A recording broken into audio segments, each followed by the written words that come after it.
All right. Zog's heading to Rittenhouse for the power-off approach. All right, so if we lost our engine right now, we'd be looking for a place to land, right? Now, most pilots will make the mistake of all they'll do is they'll look out in front of them, okay? Well, out here, yeah, there's some places out here, but what if there was an airport right underneath us that we just didn't see, all right? Fortunately, our GPSs these days have that nearest function in it. That helps out a lot, but don't forget there's roads, things that could be right underneath us or behind us.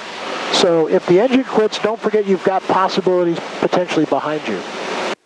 Now, if you look over here at 1 o'clock, you'll see Rittenhouse Airfield.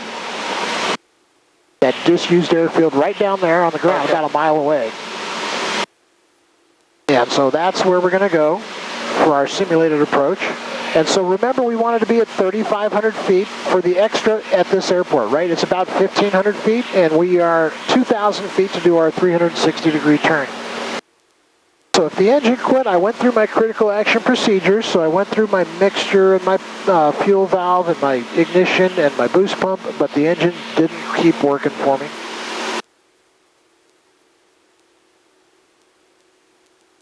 And so speed spot set up, so I want to be flying my 90 knot best glide speed in the extra, whatever's appropriate for your airplane. And I've got the spot here that I want to land on all picked out, and so the setup. Again, 3,500 feet for high key in the extra at this airfield is what I'm looking for. It's whatever's appropriate for your airplane. I'm going to make sure that we're going to make that here just so we have a good demo.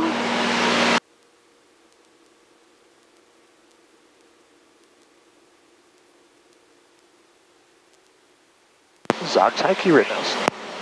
And so now 3,500 feet, I'm going to go into my 30-degree bank turn. In this turn, I want to look off here inside my turn, look at some spots over there that I might be able to land on. So like those desert flat spots out there that you want to practice potentially on.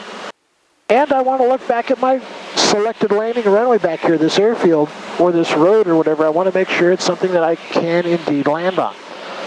It wouldn't be the first time that all of a sudden somebody realized, hey, that's not a road, it's a canal, or there's a big barrier down the middle of it, or there's a power line in the middle of it, or something they didn't see before, right? Now, so far, 2,500 feet, I'm low key, so things are looking good. But right in here is where a lot of guys will get into trouble because, we're not going to a normal airfield generally. It's a road or something, so there's trees and rocks and buildings, and in this case, power lines. Things that get us scared. And right in here, guys will start subconsciously adding back pressure. And they'll get slow and they'll stall and spin right in here. Now I think we'd have no problem making this landing, so I'm going to add power. We'll stop the power off portion.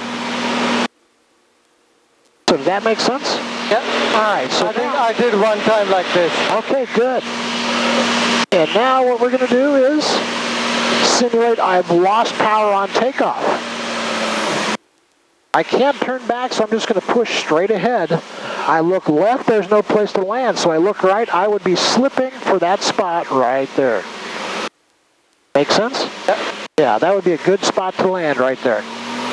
But what a lot of people will do, particularly single pilot, is when the engine quits on takeoff, they'll focus on trying to get the engine running again. So they'll be checking the ignition and the fuel valve and the mixture.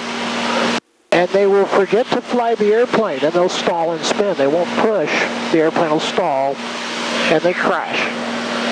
And of course, we don't want to do that. It's better to glide into a spot off the airport with the engine not running, but that we pick the spot and we fly into that spot controlled than in a spin on the runway, right?